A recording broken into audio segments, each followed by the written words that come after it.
Welcome to Picks with the Professor, sports betting show brought to you by a real statistics professor. This is Friday, October 18th. Cousin Jared, we've got playoff baseball, league championship series games that we're going to cover today for Friday, getting this out Friday morning. So the first game, there will be a really small window to get the picks, a little bit longer for the second game. You excited to talk about some more playoff baseball? I am excited. I remember when we first came on here for playoff baseball, we talked about the sphincter tightening moments, and oh boy, was there plenty of those in Cleveland last night. So playoff baseball has definitely delivered so far this postseason. It's been a lot of fun all around. That was a wild ending. We haven't quite had fun, I'm going to say, in the Dodgers-Mets series. Obviously, if you're a Dodgers fan, you're having fun. But I mean fun with regards to you haven't had the crazy games. Right. Like the games have been crazy, but lopsided. Whereas, that Cleveland-New York series has been a little more entertaining, at least. Here's the recap for how we finished the regular season. You've seen that. The playoffs are hanging on to a positive ROI here. Cousin Jared, this feels like a real, important down the stretch just for me from a mental standpoint. We always talk about being smart with your bankroll and consistent with your units and stuff like that. So it shouldn't really matter. But for me mentally, we did so well in the playoffs in 2021 and we did so well in the playoffs in 2022. And then last year's playoffs were very disappointing. And so I've been really keeping that positive here for the playoffs is big. So we got some pressure games for us to some sphincter tightening for me personally. Trying to keep that ROI positive here for the playoffs. But folks, if you want to get all the picks for the days that we don't have shows, Dub Club is the place to be. But folks, kind of an important announcement. So please don't fast forward through this. The price overall is gone up if you go to Dub Club. It's up there, but there is a secret link in the description. The only way you can get the old pricing is through that link, and that's valid until November 12th, and you'll get your first month half off. So if you've been debating joining Dub Club on a roll for all the college basketball, college football, NFL, and MLB picks, I'll get that hockey model going up eventually here pretty soon. Maybe NBA coming at some point. If you're interested in all that, the old pricing, $34.99 a month, half off your first month. The only way you can get that now, if you are not already a member, is with that link in the show description. If you already are a member, your pricing never changes. You are always locked in. So we like to reward that loyalty. But we've also added an only picks package, just trying to get a feel for what people want. Some people say, I only want the picks. You're missing out on the notes, the details, the Discord chat, which is great. But if you just want the picks, $20 a month for every pick, and that's all you're going to get. You're just going to get the picks. But hey, the picks we're at about 10% ROI right now in college football. We're on break even for NFL. After last year's NFL, if you combine last year's NFL, this year's NFL, it's like an 18-20% ROI. Last year's college football was 9% ROI. This year, 10%. You're going to make your money back really quick. And if you use promo code SHOW, you can get your first month for only $4.99. You will also get every top play. So if you I just want the picks, I just want the best picks. Those are notated as top plays, everything else, honorable mention.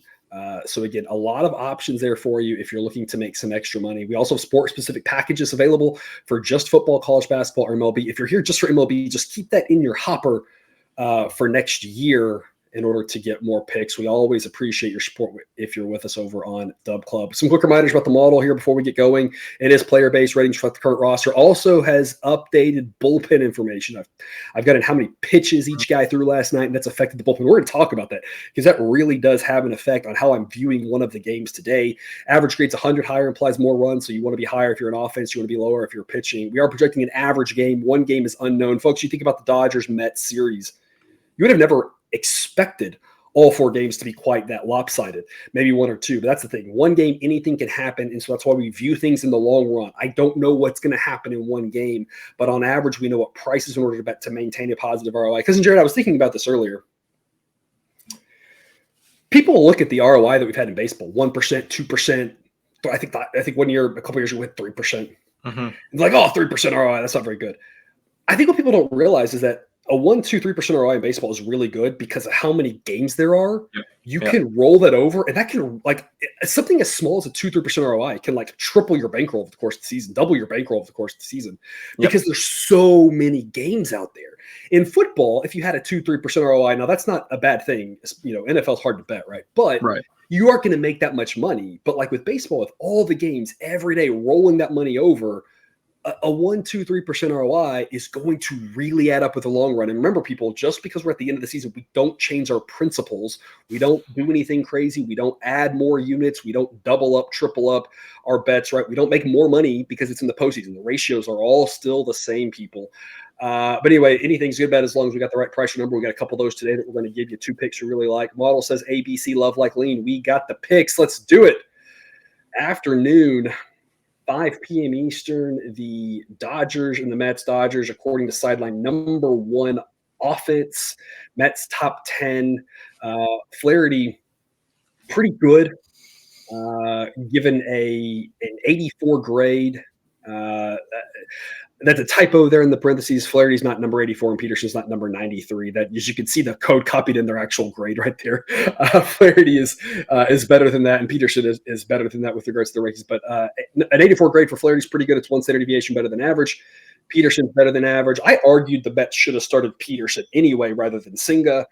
We thought he was a pretty solid pitcher. The relievers after the usage yesterday, of course, take a little bit of a hit. We'll talk more about that momentarily. The model says the Dodgers win this 55% of the time, total of about 7.2. We're going to be on the first 5 under 4 in a game that the wind will be slightly blowing in.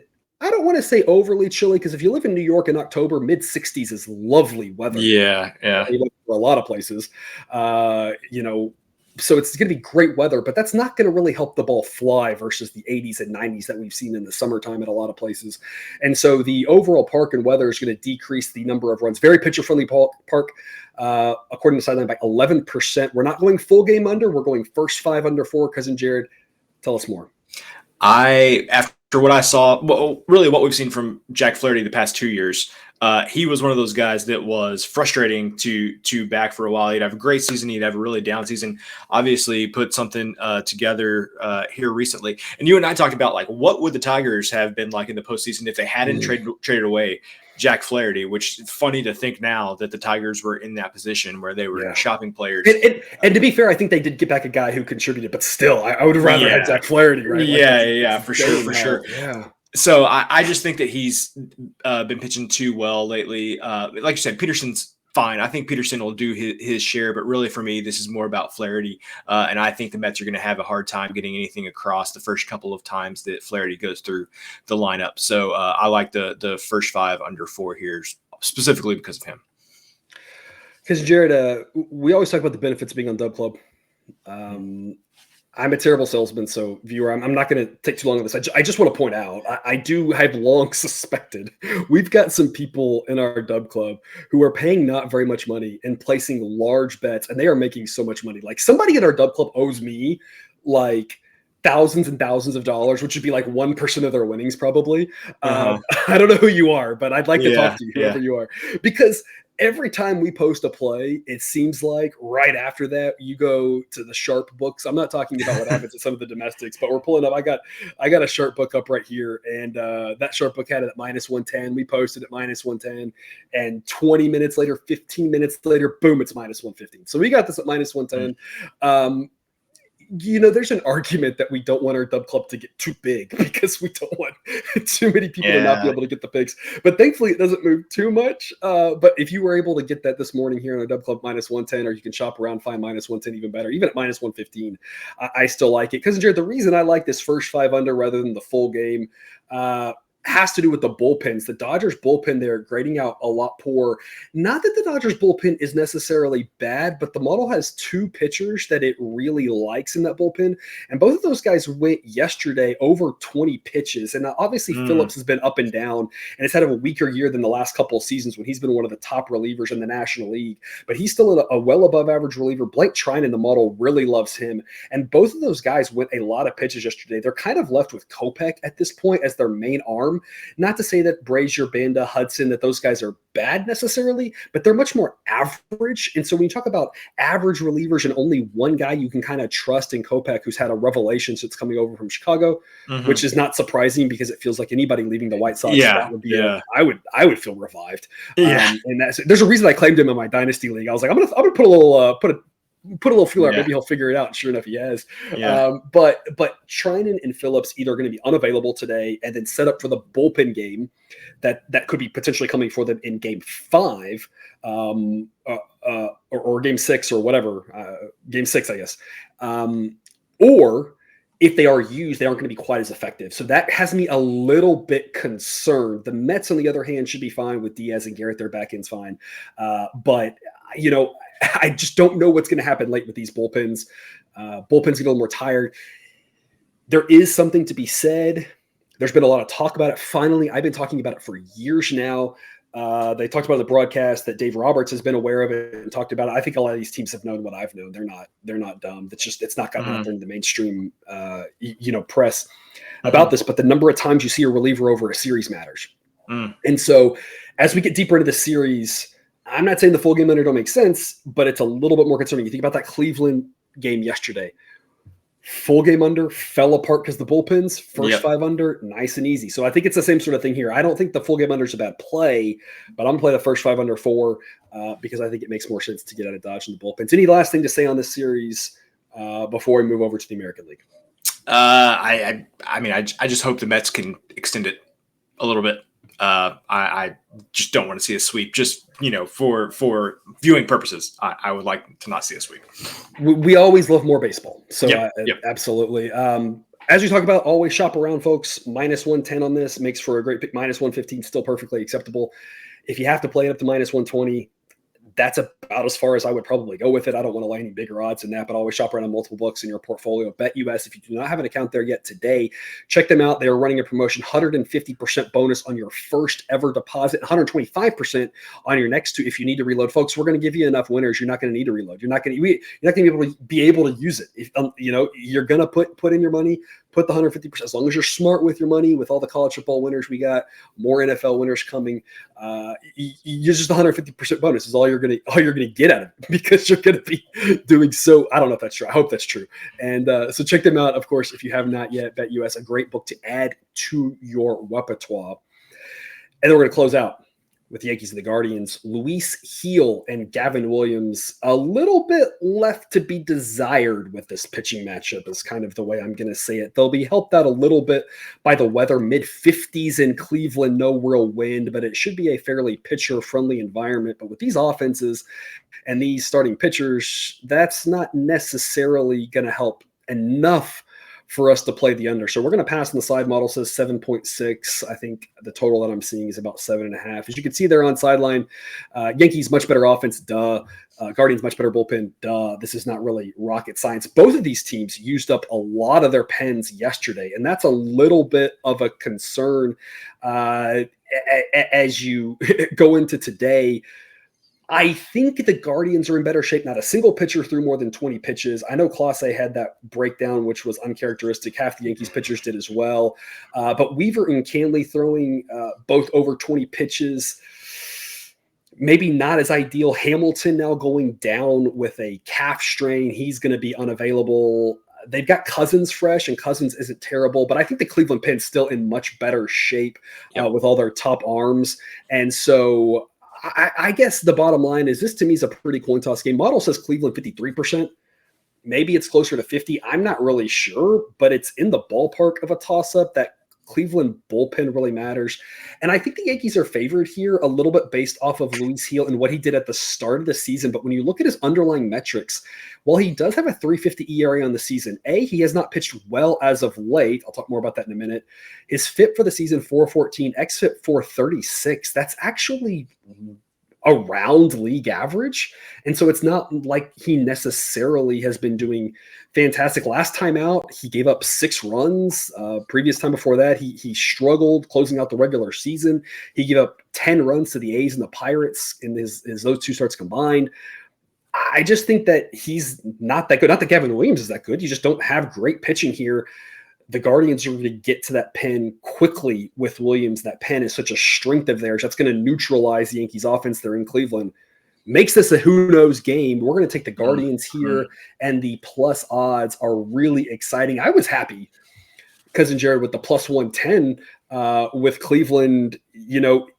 you might be able to find better than that. You might not, but as long as you're plus odds on this, I just don't know how you pass that up. How do you view this game? Yeah, I'm sure that it's like this in other sports, and I just don't realize it quite as much. But you talked about that ROI in baseball, and I wonder how much of that positive ROI is due to sideline finding a couple of teams that are undervalued and just riding them all season. And the Guardians are that in my opinion. Like, I don't know what it is about the public not giving them the respect they need, especially after they played so well during the regular season, and of course continued here in the playoffs, getting to the championship series. This for me is just a dream come true when you get a name team like the Yankees going against a team that is just completely undervalued the way that the Guardians are. Because, spoiler alert, probably going to be back in the Guardians almost every game in this series. You might get an under here and there depending on what the weather's like in one of the locations. But man, this Guardians team is just really, really good. And when you get so many people, the public just backing the Yankees because they're the Yankees, there's going to be value every time. So all of that stuff that you said is factually accurate.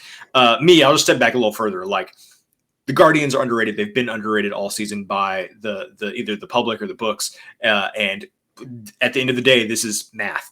And so we're just probably going to be backing the Guardians a lot because they're really good. As we like to say around here, the math is the math. Yeah, it is. That's really all there is to it there. Yep. So we're going to take the plus odds on the Guardians. No first 5 pick on that one. Cousin Jared, that's all the games. That's all 2 of them. So there's your reminder for joining Dub Club.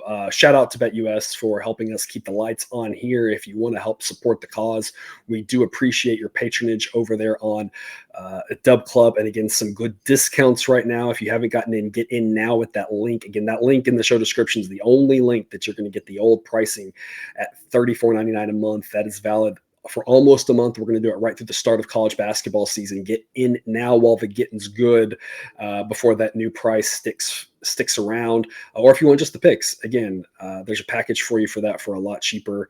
Because your parting words for the viewer heading into the weekend, other than, of course, if you have not already watched the college football show, make sure you go watch that. Yeah, go do that. I think we're off to a 3-1 start so far this week on college football.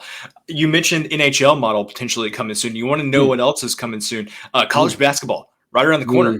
And Tony Bennett announcing that he's retiring yesterday. And Virginia, one of the teams that plays a very specific style of game. One of those things like you feel like you can always hang your hat on how Virginia is going to play. Well, I've got good news, folks. A couple of years ago, we loved to back Charlotte unders. I did not realize that the head coach at Charlotte was a protege of Virginia who has now gone back to be an assistant coach at Virginia again.